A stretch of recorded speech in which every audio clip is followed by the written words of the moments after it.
ki akwai hadisi da muka karanto cewa annabi sallallahu alaihi wasallam ce ina fata ya kankare zunubin shekarar da ta gabata. Kaga ko wanda zai samu wannan lada na a kankare maka zunubin nan na shekara guda, ai bai kamata mutum yana da dama ya yi sakaci ba. Haka ibnu qayyim yake cewa ya yi dogon bayani shi ma akan wannan wato falala din. Sannan daga ci akwai mutum ya zama ya kardaje shi, ma'ana ya niyyace shi da niyan cewa zai yi ne domin samun wannan lada da kuma wannan falala da aka ambata da kuma samun wannan daraja da annabi sallallahu alaihi wasallama ya faɗa. Kuma in kai haka kayi koyi da annabi sallallahu alaihi wasallama, domin wannan hadisin kana iya sa shi a cikin sunnoni guda uku. A sunna alƙauliyya cewa annabi sallallahu alaihi wasallama ya ce a yi, a sunna alfi'iliyya annabi sallallahu alaihi wasallama ya yi, a sunna a taƙaririya annabi sallallahu ya tarar da ko laraba maka ko kuma yahuda suna yi, kuma annabi sallallahu alaihi wasallama ya tabbatar da shi. To kaga ya zama cewa za a iya buga misali da shi a akan wato inda ya zo ta sunna ta bangarori guda uku. Kuma da a farkon karima kamar da ibn hajar al-asqalani ya faɗa, a farkon karima wannan azumi saboda mahimmancinsa kafin a saukar da ramadana ma ana yin sa ne a matsayin kamar shine azumi kwaya ɗaya tak da musulmi suka fara yi a shekara a matsayin azumi guda ɗaya wanda yake na wajibi a kansu. To kaga in muka har hada waɗannan hadisai da makamantansu za mu ga cewa wato wannan azumi yana da mahimmanci, ko da mutum bai kowane azumi ba, to ranar 10 ga wata mutum ya tashi da niyyar zai yi azumin ashura a domin ya samu wannan wato falala da aka ambata kuma ya samu wannan lada. Sannan akwai maganganu da malamai suka yi akan abubuwa da aka kirkiro a cikin wannan wata. Daga ciki akwai yin biki da buri'i da bureɗe na shiga sabuwar shekara, wanda magabata ba sa yin wani biki. To bikin na me lokaci ne ya wuce, ko ka yi amfani da shi kai godewa Allah, ko ka yi sakaci da shi ka nemi gafara Allah. To lokaci ya wuce ai ba murna ake wa lokacin da ya wuce ba. Lokacin da ya wuce abin da ake masa shine a yi hisabi. Maimakon mu dinga biki muna murna, hisabi ya kamata mu dinga wa kanmu cewa wannan shekara da ta wuce mai waɗannan kwanaki tili har kwana 360 da wani abu, mai awanni 6,000 da kaza, mai mintuna kaza, shin yaya muka aiwatar da wannan lokaci har ya wuce ga baki ɗaya? Mun cinye kwana 360, watanni 12, makonni 52, awanni 8,640, yawan mintuna 518,400. Mun cinye sakon miliyan 31,104 muka cinye. Mun cinye sakon miliyan 31,104 muka cinye a tsawon shekara. Mun cinye mintuna 518, mun cinye awanni 8,640, mun cinye makonni wato satuttuka 52, mun cinye watanni 12, mun cinye kwanaki 360. To a me muka yi da su waɗannan? Wannan shi ya fi komai mahimmanci mutum ya duba ya ga, idan ka tabbatar cewa ayyukan da kai na kirki su suka fi rinjaye, ko su suka fi yawa, ko su suka fi wato amfani, to mutum ya yi ƙoƙari sai ya gode ma Allah subhanahu wata'ala, ya kuma ƙara gode wa Allah ɗin, ya ƙara gode masa, ya ƙara gode masa, ya kuma yi ƙoƙari ya yi alƙawari ko ya sa a ransa cewa shekara mai zuwa zai yi abin da ya fi wannan yawa. Wato da ka duba sai ka ga a hisabin da kawa kanka cewa a kwana 360 ɗin nan duk kayi sallah asuba a jam'i, a zahar la'asar magariba isha asuba duk kayi su a jam'i, kaɗan ne suka kubuce maka. Sannan a waɗannan kwanaki ka duba ka ga azkar ɗinka na safe da na yamma ba ka misin ɗinsu, sallar ka ta shafi'i da wutiri ba ka misin ɗinta, azumin ka na litinin da alhamis duk ba ka yi misin ɗinsa ba sai ɗan kaɗan. Abubuwan da kake na sadaka duk kana ci gaba da yi, ayyukan da kake na nafilfili, ayyukan da kake na kyautata iyayenka da matanka da yan uwanka da abokanka da makotanka da zumunta, to sai ka ga wannan sabuwar shekara da ta shigo ya za ka yi ka ƙara ninninka ayyukan nan da kai. Wannan shine abin da mutum ya kamata ya ba taro da abin nan ba. To wannan shine abu na farko. Abu na biyu, akwai wani abu da ya faru mai ban tausayi wanda aka yi na ta'addanci wanda ya kai ga kashe sayyidina Husaini da wasu daga cikin iyalan gidansa akan harkar abin da ya shafi mulki a lokacin daular Banu Umayya, wanda wasu ka siyasantar da wani al'amari suka kuma ɗauki alhaki suka ɗaɗɗora mutane daban-daban, kuma har suka mai da lokacin ya zama bikin baƙin ciki da kuma la'antar wasu mutane. To wannan abu a musulunci ɗayan biyu ne, imma an kashe ka bi haƙƙin ko an kashe ka bi batilin. Mu a itikadinmu na ahlus sunna cewa an zalunci sayyidina Husaini ne da aka kashe shi, ko muna la'antar wanda ya kashe sayyidina Husaini. Amma waye ya kashe shi? Waye ya kashe Husaini? Ba wanda ya san, ba wanda zai ce yana da yaƙini 100% wane ne ya kashe Husaini. Sai dai a ce a zamanin wane ko a mulkin wane aka kashe sayyidina Husaini. Shi kenan, ko ma waye ya kashe Husaini, ko ma waye ya kashe Husaini, ko waye wanda da ya kashe Husaini, ko waye, da wanda ya sa da wanda ya ce a yi, duka suna gaban Allah. Da Husainin da aka kashe, da wanda suka kashe Husaini, da wanda suka kulla aka kashe Husaini, da suka bayan kashe Husaini, duk suna gaban Allah. Allah ya gama hisabinsa, ya kuma tantance wanda suke da laifi, ya gama hukunta su. Kuma mu Husaini a gurin mu shahada yi, wanda ya shahada kuma Allah ce wala tasabanna allazina qutilu fi sabilillahi amwata. Kada ku ɗauki wanda aka kashe a matsayin wato wanda ya fito yana kare haƙƙinsa ko na iyalansa ko na dukiyarsa ko na mutuncinsa, shahidun ne. To ka ku ɗauka cewa mutuwaye. Bal ahya'un inda rabbihim yurzaquna, yana cikin rayayyu waɗanda Allah yake azurta su. Kun ga kenan wannan shine itikadin mu game da Husaini, wanda ya kashe shi ya zalunce shi, kuma shi shahada yayi. Wanda ya shahada kuma ba baƙin ciki ake taya shi ba, murna ake taya wanda ya shahada, domin irin taron da Allah ya masa. Shi yasa lokacin da Hamza ya shahada, yar uwarsa Safiya babar Az-Zubair bin Awwam ta fito za ta yi masa kuka. Annabi alaihi salatu wassalam ya tare ta, ya kamata zo ta ganshi, ya sa Az-Zubair bin Awwam ɗanta ya tare ta. Kaga wannan ya nuna mana duk waɗanda suka yi shahadan nan su 70 wanda ake zuwa ake musu addu'a a Uhud, duk ba asara suka yi ba, dukkansu daraja suka samu.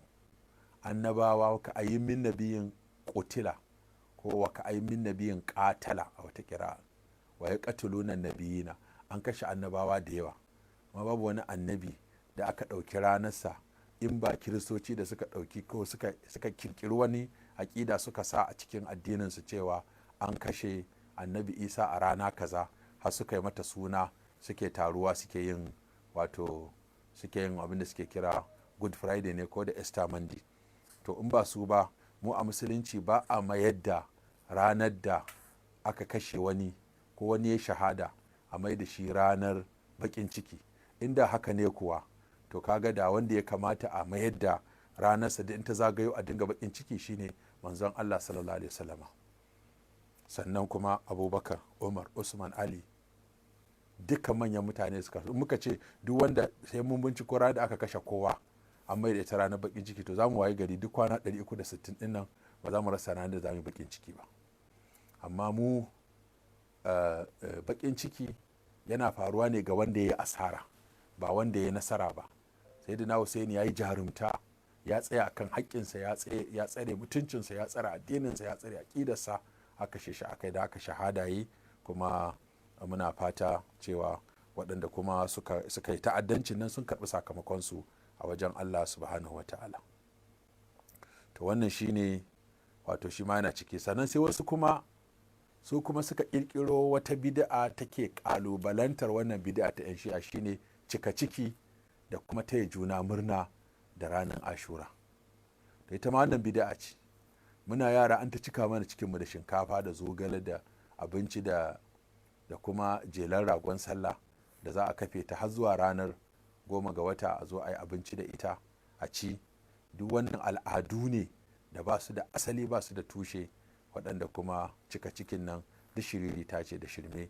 Da haka da waɗancan suka ƙirƙiri baƙin ciki, so kuma sai wasu su kuma 'yan ada da su kuma suka ƙirƙiri farin ciki. Kuma dama bid'a kullum zaka ga biyu ce, in wasu suka ƙirƙiri wuce gona da iri sai kuma su ƙirƙiri kasa gona da iri. Yanzu kamar ka ɗauki murji'a da khawarij, da waɗannan suka ƙirƙiri wuce gona da iri, su kuma murji'a sai suka ƙirƙiri kasa gona da iri. Waɗancan suka ce duk abin da kai kaba'ira ka zama kafiri, su waɗancan suka ce duk kaba'ira kama kuma kana na a musulunci, imani ba ma ya karuwa ba ya raguwa. Su waɗancan gaba ɗaya sun ce yana rushewa.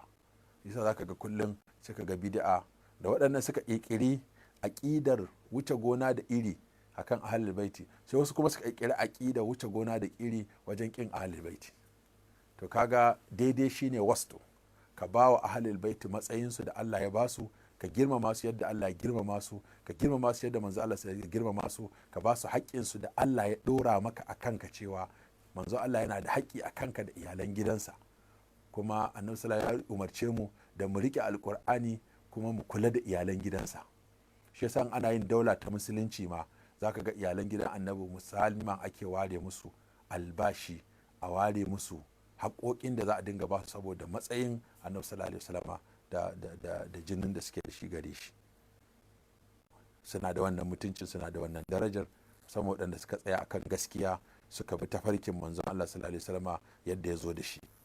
Domin jini kadai ba zai amfane ka ba in babu aiki. Da jini kadai zai amfani wani babu aiki, da ya amfani Abu Lahabin. Domin Abu Lahabin in ka lura, shi Abu Lahabin ai ammi yake ga manzon Allah sallallahu alaihi wasallam. Domin wan mahaifin annabi sallallahu alaihi wasallam ne Abdullahi, ubansu daya, babansu daya, Abdul Muttalib. Amma da ya nuna kiyayya ga annabi sallallahu alaihi wasallam, shi kadai ne a cikin ahlul baiti wanda Allah ta'ala ya tsine masa albarka, domin ba jini aka duba ba, kafircin aka duba. Kafircin sai ya shafa jinin. Yawa kusancinsa da annabi ya kai kusanci sosai, domin da mahaifin annabi sallallahu alaihi wasallam da shi ubansu daya, tushensu ɗaya, dukkansu banu hashim ne. Abu Lahab banu hashim ne.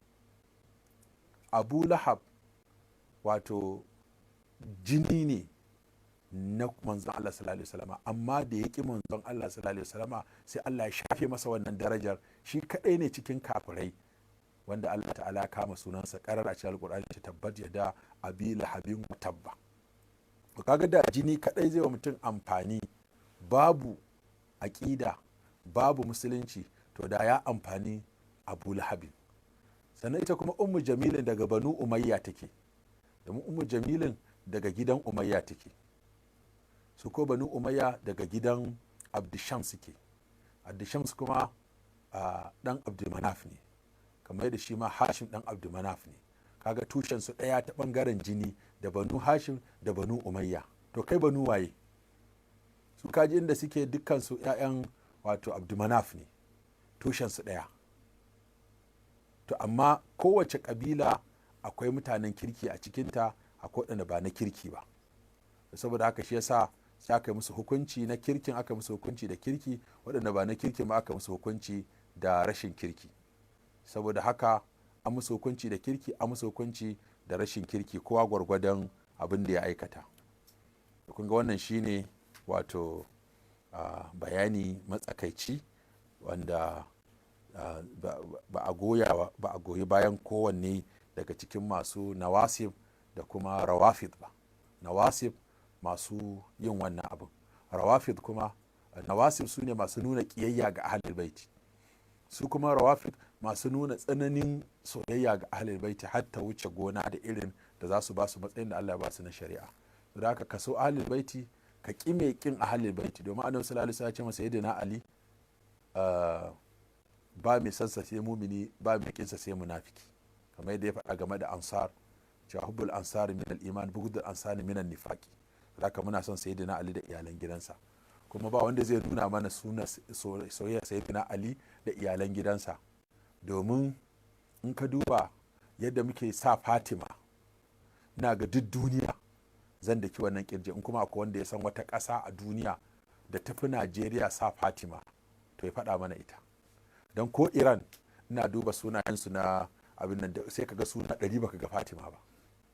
Amma Najeriya nankin nan namu na arewa, tun daga Maiduguri har zuwa nan, har zuwa gaba, har zuwa baya, za ka ga cewa Fatima fati fanta, fatsima, binta ta rasulu, batulu, duka waɗannan wato sunaye ne na fatima. Binta, bintoci, ta rasulu, batulu, duk sunanta ne. Mai jidda ai Khadija abin nan kenan, Hawwa'u ce ake cewa mai jidda. Amma ita ce in kaji an ce ta rasulu, an ce binta, ya binta rasulu, fatima, fatsima, fati, fanta, duk ita ce. Batul ita ce. Falmata duk gabaki ɗaya fatima ce. yanzu don Allah wace ƙasa za ka je a duniya ka ga yadda ake nuna ƙaunar fatima? Domin ai alama in kana son mutum shine kake sa ma ɗanka ma sunansa don yi albarkacinsa. Sannan Hassan da Husaini, ni ban ga wata ƙasa da ake girmama Hassan da Husaini ba irin yankin nan namu. Domin sharifai ake ci a duk ma wanda ya fito daga zuriyarsu ba ga irin darajar da ake, ko ƙarya kai kace kai ka fito daga gidan Hassan da Husaini ba ga irin girmama da za a yi maka da kuma irin waskon da zaka ci da daɗin da zaka sha, saboda ana kiranka ahlul bait, a sharif ya ahlul bait, kai ta karba ko ƙarya kake ko gaskiya kake yi, da ga inda ka jingina kanka ga gidan nan za a girmama ka. Sannan da a wace ma ta haifa Hassan da Husaini bara take da su, ana bi gida gida ana yan biyu na gaishe ku, tare da cewa Hassan da Husaini ba yan biyu bane, a sai da aka fara haihuwa Hassan aka haifo Husaini, amma za ga ana yawo ana yan biyu na gaishe ku, kuma kuɗi ake samu, kuma za ka ga Hassan da Husaini ci ake haƙofi suke yi, kada an ce Hassan zai maka kofi ko Husaini zai maka kofi. To balle kuma sayyidina Ali wanda ake duk inda kaga an sa Ali sai a ce jarumi ne, a ce zaki ne, Ali Haidara. Ka duba yadda ake kauna sayyidina Ali. To yanzu dan Allah, yanzu ya za ka yi mutanen da ka zo ka same su da irin wannan al'ada ta ƙauna ga iyalan gidan manzo Allah, da girmama mutum ko gaskiya ya faɗa ko ba gaskiya ya faɗa ba, inda ya jingina gidansa ka yana ahlan wa sahlan, ahlan wa sahlan, a kanka ya je sama ba tsani na masa take, ko an tabbatar da nasabarsa ko ba a tabbatar ba, idan mutum ya ce shi sharifi ne ko shi ahlul baiti ne, za ka ga jama'a suna girmama shi, saboda ƙaunar da ake wa manzon Allah sallallahu alaihi wasallam ta yi na so cikin zuriyarsa. Kuma ni ban taba ji ba daidai tun da na taso a ƙasar nan, na bi zaurika daban-daban da malaman allo daban-daban da alaramomi daban-daban da masu wa'azi daban-daban, ni ban taba jin wanda ya fito ƙarara ya faɗi suka ga sayyidina Ali ko iyalan gidansa, ban taba ji ba, ko zagin sahabbai, sai daga baya bayan nan muke jin wani ya zagi Abubakar ko Umar ko Usman ko waye, amma dai mu taba jin wannan a cikin abin din ba. Akwai ƙauna da girmamawa da soyayya da ganin kima da ake ma waɗannan bayan Allah bisa abubuwan da suka yi. To kaga wannan kamata wannan babin a rufe shi, a zo a yi magana ta gaskiya, kowa ya faɗa abin da yake damunsa, amma kaka shiga ƙarƙashin wani abu don biyan wasu buƙatunka na musamman. Waɗannan abubuwan yanzu duk mutane sun farkewa masu irin waɗannan abubuwan laya, ka shiga ƙarƙashin sunna ko ka shiga ƙarƙashin shi'a ko shiga ƙarƙashin ahlul baiti ko ka shiga ƙarƙashin wani abu don biyan buƙatanka na ƙashin kanka. Saboda ka san mutane suna ƙauna ahlul baiti, sai ka zo musu da cewa kai musu ahlul baiti ne, ba wai san ahlul baiti ne a gaban ka ba, a'a wata bukata kake so ka biya, kamar yadda Ubaidillah ya wannan a lokacin gwamnatin Fatimiya. Saboda ma jan hankali ma gwamnatin gaba ɗaya Fatimiya ake kiranta, suka ji hankalin mutane da sunan ahlul baiti, suka zo suka yi ta fantamawa, suka yi ta barna da sauransu, wanda kowa ya san abin da ya faru a tarihi. Saboda haka muna son ahlul baiti, muna son sahabbai, kuma san ahlul baiti da sahabbai zai haɗu. Ba za a ce dan kana son ahlul baiti sai ka ƙi sahabbai ba, ba za a ce dan kana son sahabbai sai ka ƙi ahlul baiti ba. San su yana haɗuwa, kowa kuma a bashi matsayinsa. Kuma duk albarkacin wannan ɗin fadi ya samo ne daga manzon Allah sallallahu alaihi wasallam. Waɗannan danginsa ne, waɗannan abokansa ne. Saboda haka kowanne da matsayinsa da kujerarsa da lambarsa da kuma inda Allah ya ajiye shi, za mu ajiye shi, kuma za mu bashi matsayi wanda Allah ya bashi, kuma za mu girmama shi yadda Allah ya girmama shi. Kuma ba da ina son ahlul baiti sai na ƙi sahabbai ba, kamar yadda ba da ina son kuma sahabbai sai na ƙi ahlul baiti ba. Kamar yadda ai kamar annabi Isa ne, yanzu mu musulmi kallon da kiristoci suke mana gani suke ba ma girmama annabi Isa, saboda me? Su sun ce dan Allah ne, mu mun ce annabin Allah ne, bawan Allah ne. Yahuda kuma sun ce dan zina ne. To a cikin ukun nan wanne ne daidai? Su waɗancan ƙiyayya ce ta sa har suka tuhumi uwarsa da mahaifiyarsa da cewa ta yi zina, ma kana abokin mura a sauƙin wa ma kana ummuki bagiya.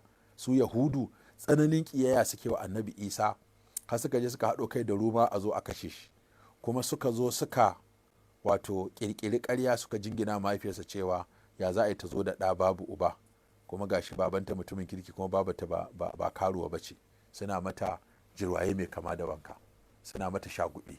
Yahudawa kenan. Su kuma nasara sai suka ce to ai girmansu ya fi ƙarfin a ce masa annabi ko manzo ko bawa, kawai Allah ne ma ko ɗan Allah ne ko ɗaya daga cikin Allah ne guda uku. To kaga wannan wato aƙida mu ba mu yarda da ita ba. To amma kuma in ka haɗu da kirista kuna tattaunawa, shi kai za ka ce annabi isa a gurinka abduhu ne wa rasuluhu wa kalimatuhu alqaha ila maryama wa ruhun min. To shi a gurinsa zai ga cewa gaskiya wannan musulmin bai girmama annabi isa yadda ya kamata ba. Duk matsayin da nasa ka aje shi a kujera ka ce annabi ne, manzo ne, bawa ne, ka ce ba Allah bane, ba dan Allah bane, ba juz'in Allah bane, Allah lam yalid wa lam yulad wa lam yakul lahu kufuwan ahad. To shi a gurinsa yana ga baka girmama annabi isa, sai ka faɗi irin abin da ya faɗa cewa Allah ne ko dan Allah ne ko Allah uba ko Allah ɗa, ta'ala Allah amma yaqulu zalimuna uluwan kabira. Kaga wannan dan mu burge abokan zaman mu ko makotan mu kiristoci, kowane irin alaka zamu da kirista mu ba za mu ce annabi isa dan Allah ba. A aqidan mu abduhu wa rasuluhu ne. To kaga kuma shi a gurinsa zai ga ai baka kai inda ka ba. To haka nan dan wani ya zo ya ce ba ma san ahlul baiti saboda ba mu faɗi irin abin da yake faɗa a kansu ba, mu ce sun fi annabawa ko sun fi manzanni ko sun fi kaza, a'a. To sai dinga ganin kamar mu ba mu girmama su ba dan ba mu yi amfani da irin lafazin da shi yake amfani da su ba. To wannan ko ba zai samu mu canza mu abin da muka ɗauka a kansu.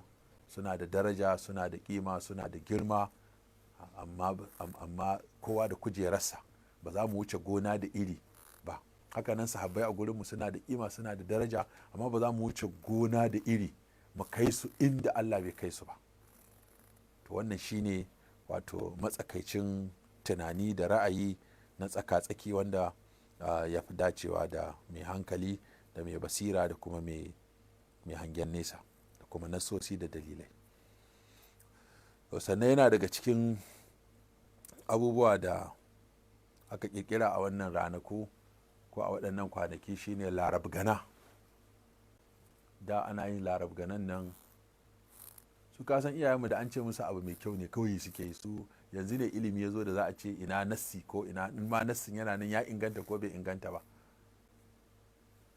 To za ka ga ana cewa wanda ya zo ya sa zare a cikin allura a cikin duhun dare, da daddare za ka ɗauka a cikin hasken wata, kai ta ƙoƙari sai ka sa zare a jikin allura guda kaza. To in an faɗi falala haka cewa idan ka ba zai mutu a wannan shekarar ba. Shi ma wannan daga ji ka san bid'a ce. Ko kuma a ce ka sha ruwan rijiya 7, sai mu je unguwanni mu ɗaɗɗebo ruwan rijiya daban-daban har guda 7, sai ka haɗa sai ka sha. To shi ma wannan an ce haɗa ruwan rijiya 7 a sha yana haifar da kaza ko yana kore kaza da sauransu. Sannan kuma a gaya maka cewa za ka cika cikinka ranar nan da abincin, baka cika cikinka ba za a cika maka shi da wuta. Haka ka ga yaro ana danna masa loma yana yo amanta, ana danna masa cikin ya kurtsitsi da sauransu. Su kuɗin shara da wasu bukukuwa da ake yi da wasu rubutu da ake sha da sauran abubuwa da ake yi ga su na iri-iri waɗanda duk ma anzalallahu biha min sultani. Allah bai saukar da wani dalili ko hujja ko waye a kai ba. Kaga shi kuma addini ana yin sa ne da nasi da dalili, ba ana yin sa ne da san rai da san zuciya ba, ba ana yin sa ne kuma kamar yadda aka gada ba, kamar yadda aka gani a nasi ne aka gani a dalili.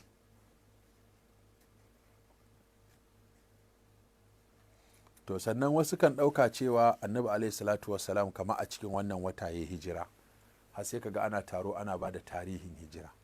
To gaskiya hijira daban, sabuwar shekara daban. Ita hijira annabi alaihi salatu wassalam an ce wa wannan kalanda hijiriya ne, ba wai dan a cikinta annabi sallallahu alaihi wasallam ya hijira ba. Ana nufin wannan kalanda ta fara aiki ne bayan hijira, amma a watan da annabi sallallahu alaihi wasallam ya hijira watan Rabiul Awwal ne. A cikinsa annabi sallallahu alaihi wasallam ya hijira, ba a cikin Al-Muharram ba, a cikin watan Rabiul Awwal aka yi hijira. amma lissafin sabuwar shekara daga almuharram yake farawa, ita kuma hijira tana farawa daga rabi'ul awwal.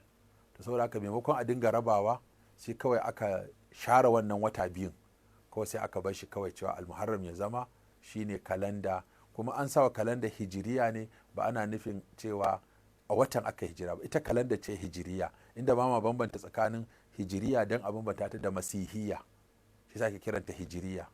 Ba ana nufin in an ce an shigo shekarar musulunci ba ana nufin watan da aka yi hijira ba, a'a watan da aka hijira watan rabiul awwal ne. shi sa ai da kwata-kwata musulmi ba su amfani da kalanda, sai lokacin sayyidina Umar to an yi gwamnoni sun shiga ƙasashe kuma sun je sun tarar da kowace ƙasa tana amfani da kalanda. China suna da kalanda su, India suna da kalanda, masihiyawa suna da kalanda, Ruma suna da kalanda, mutanen Asia suna da kalanda, hakanan kuma mutanen Paris su ma suna da kalanda.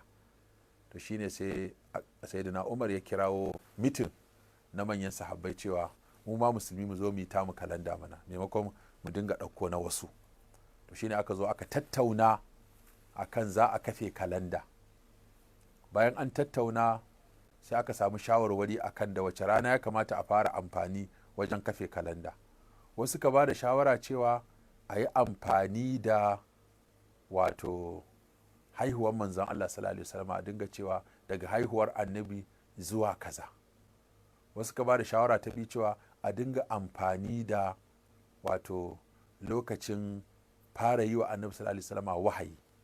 Wasu ka ba da shawara cewa a dinga amfani da lokacin hijirar manzon Allah sallallahu alaihi wasallam daga Makka zuwa Madina. Wasu ka ba da shawara cewa a yi amfani da ranar wafatin annabi sallallahu alaihi wasallam. to sai aka ga ranar wafati ta yi amfani, mafi yawan kalandun duniya suna amfani da daga wafati na wani babban mutum ko haihuwa na wani babban mutum. to sai aka kauce wafati da haihuwa, sai aka ga to menene bayan wafati da haihuwa, menene muhimmin al'amarin da ya faru, sai aka ɗauki guda biyu, su ne wahayi da hijira. to aka tattauna, mafi yawa suka ba da shawara akan cewa a yi amfani da hijira annabi sallallahu alaihi wasallam, ana sawa kalandar suna hijiriya, dinga kiranta hijiriya. to kaga abin da ya faru kenan. don haka ba a wannan watan na almuharram aka yi hijira ba. sannan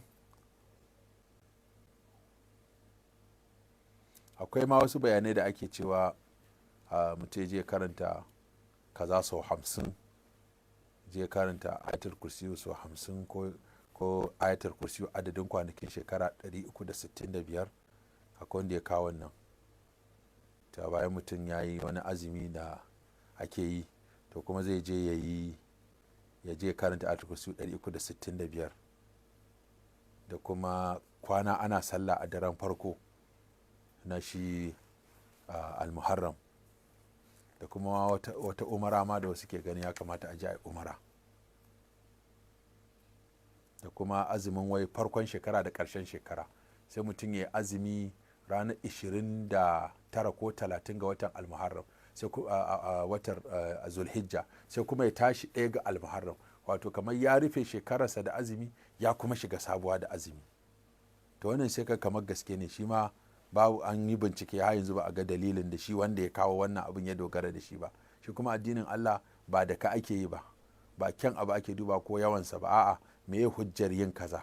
so ba a samu hujja ba a wajen malamai, wannan abin kowa ya kirkiro shi sunansa wato sarrai, saboda ba za ka je kai abin da kake so kuma ka zo ka nemi lada a wajen Allah sallallahu alaihi wasallam. haka ko wata addu'a ma da ita kuma ake kiranta wai addu'ar ƙarshen shekara, wanda ita ma ake taruwa a karanta ta, wata doguwa ce wajen littafi guda, wanda shi ma an faɗi abubuwan a cikin wannan addu'a ɗin na cewa idan ka yi ta za a ma kaza, wasu irin romo da wasu irin garaɓasoshi da aka zuba masu tarin yawa a cikin wannan addu'a, da kuma bincike ya nuna cewa ita ma ƙirƙirar ta aka yi, ba wai ba ta da wani asali ko tushe ko kuma suna ko kuma ga wanda ya ta. a cikin Sheikh Bakar Abu Zai a cikin tasihud du'a yake cewa yana cikin bidiyo'i wani zikiri da wata addu'a da kuma raya dare da zikiri, wani dare na musamman. kowane dare za ka iya raya shi kai ta addu'a, amma kaka ce iya wannan daren aka ce a yi. da kuma wani abu da ake karanta wai shi zikirin annabi Musa wanda ake a sallah asuba ranar Ashura, da kuma haɗuwa domin zikiri da wata addu'a, da kuma ihu da kururuwa da sa baƙaƙen kaya da ake yi da abin nan na Husaini da la'anta da sauransu. To duk waɗannan abubuwa suna nan ƙirƙirarru ne. Muna ji.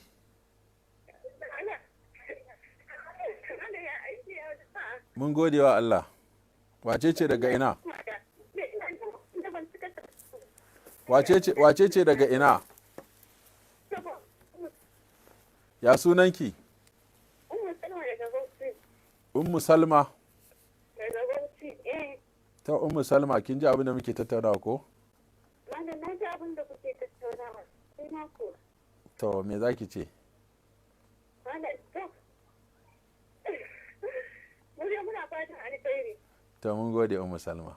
Allah ya taimaka, amma Allah ta taimaka, ina da magana ne da kai dama. To yanzu muna ba a kan wannan watan almuharram din ba? To magana ne ta da to shi kenan. To bari mu gama wannan program insha Allah, sai ki tura Africa TV, za su tura miki waya. A Africa TV kike kallo ko? Ta ko waya da suke sa a nan ƙasa, sai ki tambaya, za su tura miki lambata. To shi kenan insha Allah. To yayi kyau. To Ummu Salma daga Bauchi. Assalamu alaikum. Assalamu alaikum.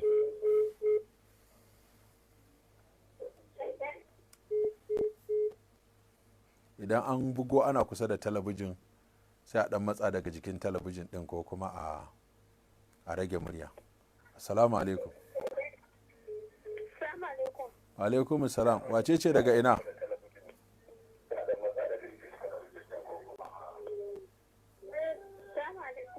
Alaikum assalam. Wace ce daga ina? Ke Maryam ce daga Adamawa. To Maryam, kin ji abin da muke tattaunawa? Na ji. So me zaki ce Maryam? Sai to tambaya na shi ne akan azumin da ke a Muharram. Bakwai da takwas ɗin Na 9 da 10 dai ko? nan. To me zaki ce? Duka biyun zaki ko guda ɗaya zaki?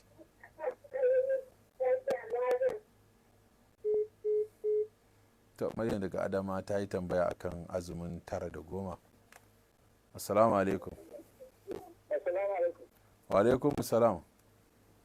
Allah ya kawo mana lafiya da nisan kwana. Amin amin amin. Wani ne? Abubakar ne daga ƙasar. Ok, Abubakar kana yin sa'a. Na yi sa'a, na kashin da yake ban samu na yi aiki da shi ne zai na da daga aiki na gana yi. Ok, Allah sarki, kana lafiya? Lafiya da na da malam godiya ne irin abubuwan da kake sannan kuma ka barka da dawowa. To mun gode Abubakar. Kai kana kusa da Saudiya, baka je ka sauke farali ba? Insha Allah muna tare shekara mai zuwa da jari za ta fi gaba ɗayan Allah ya sa. To Allah ya bada sa'a, ya bada iko. To ya yi kyau, amin. Wani Abubakar daga Qatar yake. Assalamu alaikum.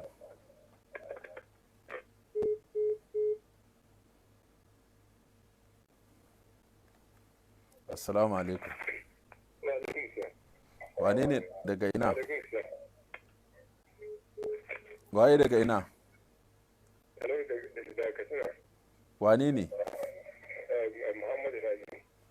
Malam Muhammadu Rabi, kana lafiya? To ya hima ya jama'a? Ina jin ka. Amin amin amin amin. To ya ake ciki? Alhamdulillah da jikin malam. Don magana kisan Hussein Ali jikin malam, cikin wannan watan ne aka kashe shi. A cikin wannan watan ne, ranar 10 ga wata. Ranar 10 ga wata? Kwarai. Allah ya biya. Amin amin. Allah ya saka da amin. To shi Malam Muhammad Katsina so yake ji cewa lalle kashe Husainin ya tabbata a wannan watan, to mun tabbatar masa haka ne. Halo? Assalamu alaikum. Wa alaikum assalam wa rahmatullah. Waye daga ina? Abdulsalam ne daga Nijar. Abdulsalam, malam na baya. ka ji abin da muke tattaunawa ko? Kuna tattaunawa da azumin na ashura ko? Da duk abu ba iya shi ba, duk abin da ya faru a watan almuharram na bid'a da na sunna da na san rai da na daidai. To me za ka ce? To me za ka ce malam Abdulsalam? Ayyukan na biyu ban da samun kowa su zakan Facebook. Yau ka sa a Facebook ana yi duk sati, kawai mun je haji ne dai, amma satin da ya wuce an yi. Masha Allah, masha Allah. Allah karba. To amin amin. To ban bi sauran bayani da kuka yi ba, kamar da ne ya kamata a yi da su kan wannan. Muhimmi dai azumin ranar ashura da na tasu'a. Shi ne muhimmi. Tunda ba sai an sake maka lacca abin da aka yi ba. Ka ji mu ko? Malam Abdulsalami, ai ba za mu ɗauko sai mun sake maimaita maka, bai ma ji abin da aka yi ba yake son. Amma na ga masa muhimmi dai wanda yake da nassi. Assalamu alaikum.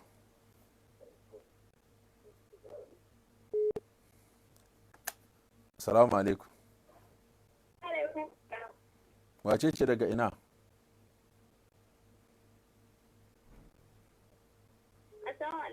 Wa alaikum salam. Wace ce daga ina? Sunana Fatima daga Zaria. To Fatima, kina lafiya? Ni ma tambaya na a nan shine. Kun kamar yanzu wannan azumin idan ya faɗo a ranakun da ba a yin azumi, kamar ranar Asabar ko kuma ma'a, inda an ce ya ce kada a je ranar Juma'a ko ranar Asabar don yin azumi. Da ke yanzu in ya faɗo asabar ɗin kika yi ko ashura kika wa? Idan ya faɗo asabar kika yi, saboda asabar kika yi ko saboda ashura? Saboda ashura. To kin ga ashura ko koyaushe ta faɗo zaki, ko litinin ko talata ko laraba ko alhamis ko juma'a, almuhimmi dai kawai nawa ne 10 ga wata, ba wai ranar asabar kika nufa ba ko?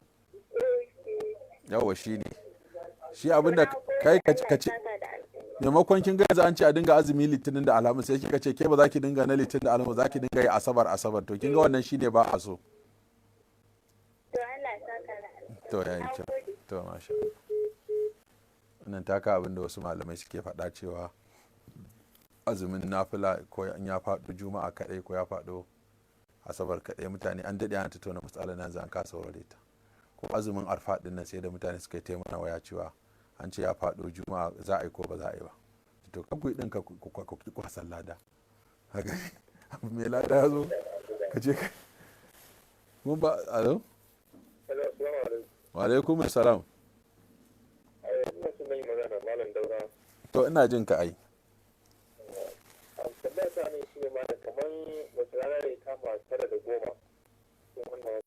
Ta ai yanzu kalanda za ka duba ka je yaushe aka sanar. Ka duba kalandar sarkin musulmi. Wannan ni ba na cin kwamitin kalanda.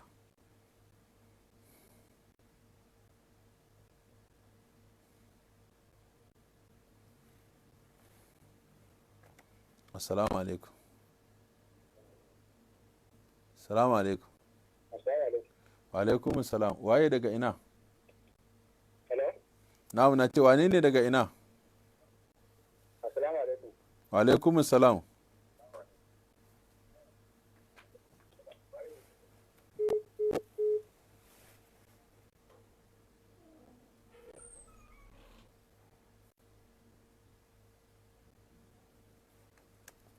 Assalamu alaikum.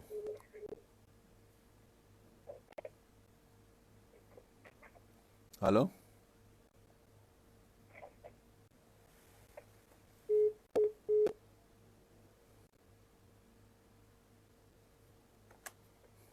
Hello? Assalamu alaikum. Wa alaikum salam. Wace ce daga ina? Maryam ce daga Kano. Maryam? Daga Kano ko? To me za ki ce Maryam? Hello?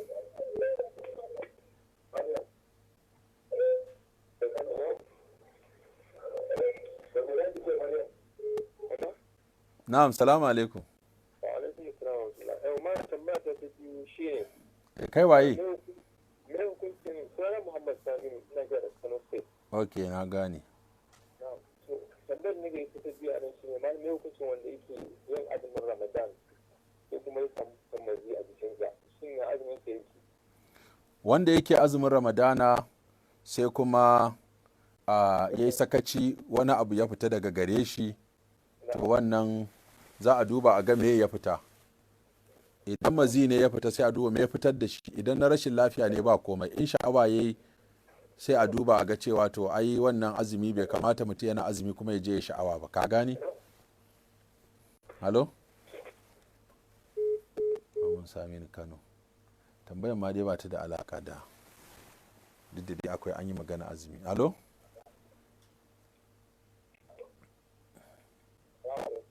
Wa alaikum salam. Kaga mai ina jin ka, waye daga ina? Sannu, kana lafiya? Waye daga ina? Ina jin ka, nace waye daga ina kake?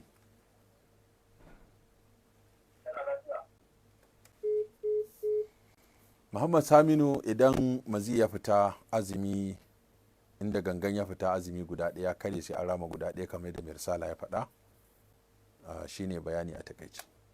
Assalamu alaikum. Assalamu alaikum. Wace ce daga ina? Maryam ce daga Abuja. Maryam. To me zaki ce Maryam? Wanda ya kamata gaskiya a rinka ma mutane nasiha. Akan me? Akan yadda ake yada irin abubuwan nan na bidiyo. Eh.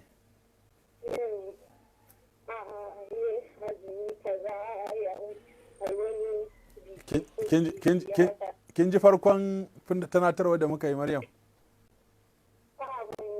Yauwa, ai an yi ta bayani cewa akwai bidiyoyi da aka kirkira a cikin watan nan, daga ciki akwai bikin sabuwar shekara da kuma cewa a wannan watan aka yi hijira ha zo a yi taron hijira da kirkirar azumin farkon shekara da na ƙarshen shekara da kuma kirkiran wata addu'a da kirkiran wani taro da kuma kirkiran bakin ciki da cika ciki da larabgana da shan ruwan rijiya bakwai da haɗiya alkama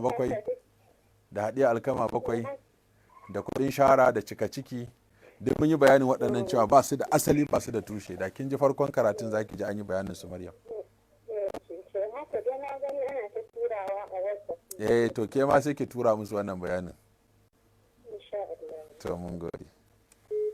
To alhamdulillah, lokaci ya cin mana, mun cinye awa ɗaya kuma mun saurari bayani ne akan azumin almuharram ko kuma watan almuharram da abubuwan da ya kunsa a cikinsa na bidi'o'i da sunnoni, abubuwan da ya kamata a yi wanda shari'a ta kawo da kuma abubuwa da ake na son zuciya wanda babu su. Sannan kuma mun buɗe layi mun saurari mutane daga wurare daban-daban har da wasu ƙasashe ma daban-daban. Akwai Ummu Salama wacce ta bugo daga Bauchi, akwai Maryam ta bugo daga Adamawa, akwai Abubakar ya bugo daga Qatar, akwai Muhammad Katsina ya bugo daga Katsina, akwai Abdulsalam ya bugo daga jamhuriyar Nijar, akwai Fatima ta bugo daga Zaria, akwai wata Maryam da ta bugo daga Kano, sannan akwai wani Muhammad Sami shi ma bugo daga Kano, sannan akwai kuma Maryam ta ƙarshe wacce ta bugo daga Abuja. Waɗannan su ne mutum 8 da muka iya samun ɗaukar layinsu kuma suka samu daman yin magana da tambayoyi. Waɗanda ba samu daman sun shigo layi ba, lokaci ne ya ƙure, muna fata sai su tara a mako mai zuwa lokacin da muke gabatar da wannan shiri na addini da rayuwa, wanda yau shine darasi na 76. Muna fata kuma abinda muka faɗa daidai Allah ya bamu lada, inda muka yi kure kuma Allah ya fi mana. Sannan muna godiya da Africa TV da 'yan social media ɗinmu da suke yada waɗannan karatuttuka ya kai ga ko'ina a duniya. Wassalamu alaikum.